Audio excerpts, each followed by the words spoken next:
Well, thank you, and thanks to all the gathered delegates and luminaries and media professionals, and thanks especially to the hosts of the Munich Security Conference for being able to put on such an incredible event. We're, of course, thrilled to be here.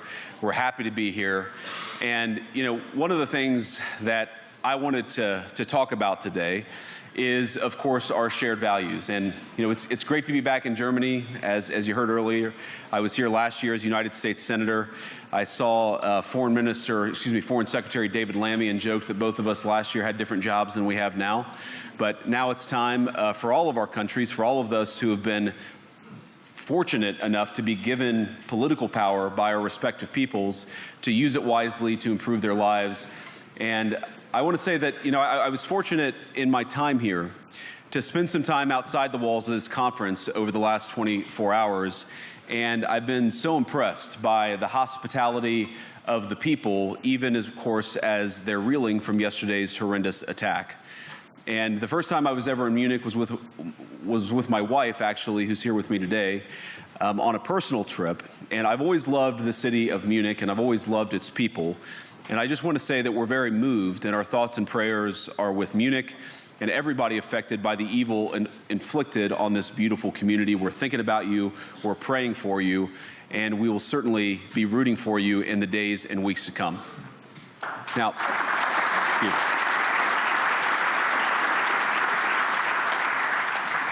I hope that's not the last bit of applause that I get, but we gather at this conference, of course, to discuss security, and normally we mean threats to our external security. I see many great military leaders gathered here today. But while the Trump administration is very concerned with European security and believes that we can come to a reasonable settlement between Russia and Ukraine, and we also believe that it's important in the coming years for Europe to step up in a big way to provide for its own defense, the threat that I worry the most about vis-a-vis Europe is not Russia, it's not China, it's not any other external actor. And what I worry about is the threat from within, the retreat of Europe from some of its most fundamental values, values shared with the United States of America. Now, I was struck that a former European commissioner went on television recently and sounded delighted that the Romanian government had just annulled an entire election. He warned that if things don't go to plan, the very same thing could happen in Germany too. Now, these cavalier statements are shocking to American ears. For years, we've been told that everything we fund and support is in the name of our shared democratic values. Everything from our Ukraine policy to digital censorship is billed as a defense of democracy. But when we see European courts canceling elections and senior officials threatening to cancel others, we ought to ask whether we're holding ourselves to an appropriately high standard. And I say ourselves because I fundamentally believe that we are on the same team. We must do more than talk about democratic values, we must live them. Now, within living memory of many of you in this room, the Cold War positioned defenders of democracy against much more tyrannical forces on this continent. And consider the side in that fight that censored dissidents, that closed churches, that canceled elections. Were they the good guys? Certainly not. And thank God they lost the Cold War. They lost because they neither valued nor respected all of the extraordinary blessings of liberty. The freedom to surprise, to make mistakes, to invent, to build. As it turns out, you can't mandate innovation or creativity, just as you can't force people what to think, what to feel, or what to believe. And we believe those things are certainly connected. And unfortunately, when I look at Europe today, it's sometimes not so clear what happened to some of the Cold War's winners. I look to Brussels, where EU commissars warn citizens that they intend to shut down social media during times of civil unrest the moment they spot what they've judged to be, quote, hateful content. Or to this very country, where police have carried out raids against citizens suspected of posting anti-feminist comments online as part of, quote, combating misogyny on the internet, a day of action. I look to Sweden, where 2 weeks ago the government convicted a Christian activist for participating in Koran burnings that resulted in his friend's murder. And as the judge in his case chillingly noted, Sweden's laws to supposedly protect free expression do not, in fact, grant, and I'm quoting, a free pass to do or say anything without risking offending the group that holds that belief. And perhaps most concerningly, I look to our very dear friends, the United Kingdom, where the backslide away from conscience rights has placed the basic liberties of religious Britons in particular in the crosshairs. A little over 2 years ago, the British government charged Adam Smith Connor, a 51-year-old physiotherapist and an Army veteran, with the heinous crime of standing 50 meters from an abortion clinic and silently praying for 3 minutes. Not obstructing anyone, not interacting with anyone, just silently praying on his own. And after British law enforcement spotted him and demanded to know what he was praying for, Adam replied simply, it was on behalf of the unborn son he and his former girlfriend had aborted years before. Now, the officers were not moved.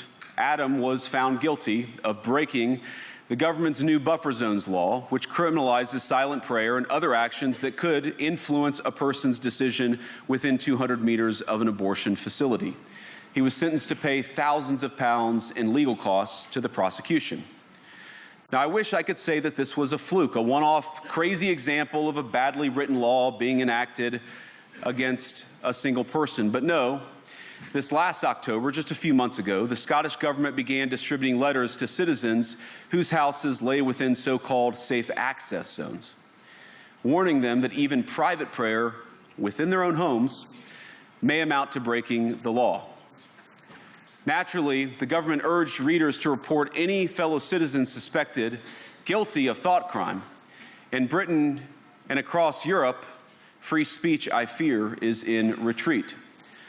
And in the interest of comedy, my friends, but also in the interest of truth, I will admit that sometimes the loudest voices for censorship have come not from within Europe, but from within my own country, where the prior administration threatened and bullied social media companies to censor so-called misinformation. Misinformation like, for example, the idea that coronavirus had likely leaked from a laboratory in China.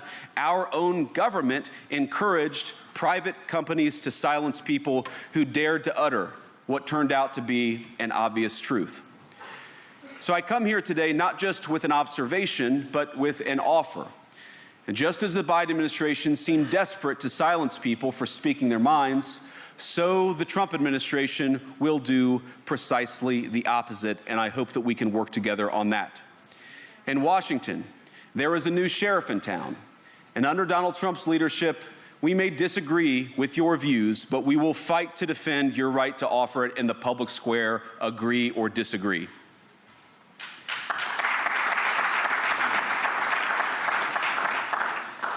Now, we're at the point, of course, that the situation has gotten so bad that this December, Romania straight up canceled the results of a presidential election based on the flimsy suspicions of an intelligence agency and enormous pressure from its continental neighbors. Now, as I understand it, the argument was that Russian disinformation had infected the Romanian elections. But I'd ask my European friends to have some perspective. You can believe it's wrong for Russia to buy social media advertisements to influence your elections. We certainly do. You can condemn it on the world stage even. But if your democracy can be destroyed with a few $100,000 of digital advertising from a foreign country, then it wasn't very strong to begin with. Now, the good news is that I happen to think your democracies are substantially less brittle than many people apparently fear. And I really do believe that allowing our citizens to speak their mind will make them stronger still. Which, of course, brings us back to Munich, where the organizers of this very conference have banned lawmakers representing populist parties on both the left and the right from participating in these conversations. Now again, we don't have to agree with everything or anything that people say. But when when political leaders represent an important constituency, it is incumbent upon us to at least participate in dialogue with them. Now, to many of us on the other side of the Atlantic, it looks more and more like old entrenched interests hiding behind ugly Soviet-era words like misinformation and disinformation, who simply don't like the idea that somebody with an alternative viewpoint might express a different opinion or, God forbid, vote a different way or, even worse, win an election. Now, this is a security conference, and I'm sure you all came here prepared to talk about how exactly you intend to increase defense spending over the next few years in line with some new target. And that's great, because as President Trump has made abundantly clear, he believes that our European friends must play a bigger role in the future of this continent. We don't think, you hear this term, burden sharing, but we think it's an important part of being in a shared alliance together that the Europeans step up while America focuses on areas of the world that are in great danger. But let me also ask you, how will you even begin to think through the kinds of budgeting questions if we don't know what it is that we're defending in the first place? I've heard a lot already in my conversations, and I've had many, many great conversations with many people gathered here in this room. I've heard a lot about what you need to defend yourselves from, and of course that's important. But what has seemed a little bit less clear to me, and certainly I think to many of the citizens of Europe, is what exactly it is that you're defending yourselves for. What is the positive vision that animates this shared security compact that we all believe is so important? And I believe deeply that there is no security if you are afraid of the voices, the opinions, and the conscience that guide your very own people. Europe faces many challenges, but the crisis this continent faces right now, the crisis I believe we all face together, is one of our own making. If you're running in fear of your own voters, there is nothing America can do for you. Nor, for that matter, is there anything that you can do for the American people who elected me and elected President Trump. You need democratic mandates to accomplish anything of value in the coming years. Have we learned nothing that thin mandates produce unstable results? But there is so much of value that can be accomplished with the kind of democratic mandate that I think will come from being more responsive to the voices of your citizens. If you're going to enjoy competitive economies, if you're going to enjoy affordable energy and secure supply chains, then you need mandates to govern, because you have to make difficult choices to enjoy all of these things. And of course, we know that very well in America. You cannot win a democratic mandate by censoring your opponents or putting them in jail, whether that's the leader of the opposition, a humble Christian praying in her own home, or a journalist trying to report the news.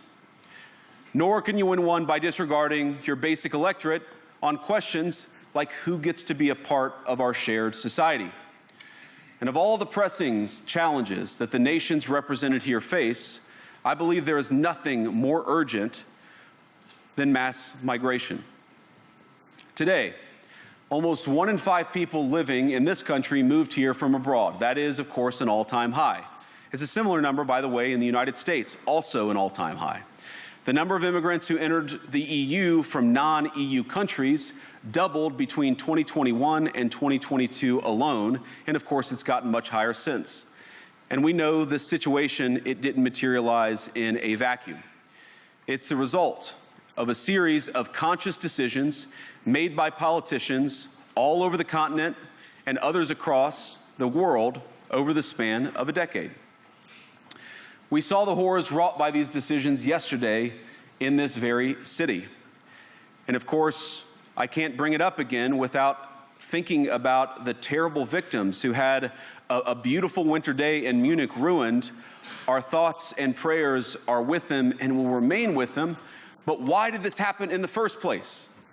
It's a terrible story, but it's one we've heard way too many times in Europe and unfortunately too many times in the United States as well.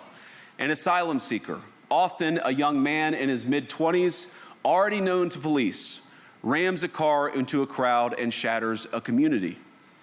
How many times must we suffer these appalling setbacks before we change course and take our shared civilization in a new direction? No voter on this continent went to the ballot box to open the floodgates to millions of unvetted immigrants. But you know what they did vote for? In England, they voted for Brexit, and agree or disagree, they voted for it. And more all over Europe, they're voting for political leaders who promise to put an end to out-of-control migration. Now, I happen to agree with a lot of these concerns, but you don't have to agree with me. I just think that people care about their homes, they care about their dreams, they care about their safety and their capacity to provide for themselves and their children. And they're smart.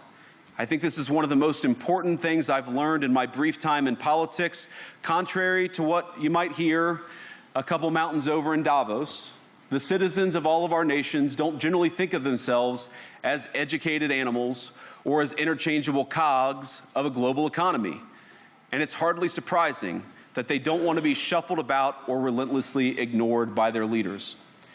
And it is the business of democracy to adjudicate these big questions at the ballot box. I believe that dismissing people, dismissing their concerns, or worse yet, shutting down media, shutting down elections, or shutting people out of the political process protects nothing. In fact, it is the most surefire way to destroy democracy. And speaking up and expressing opinions isn't election interference.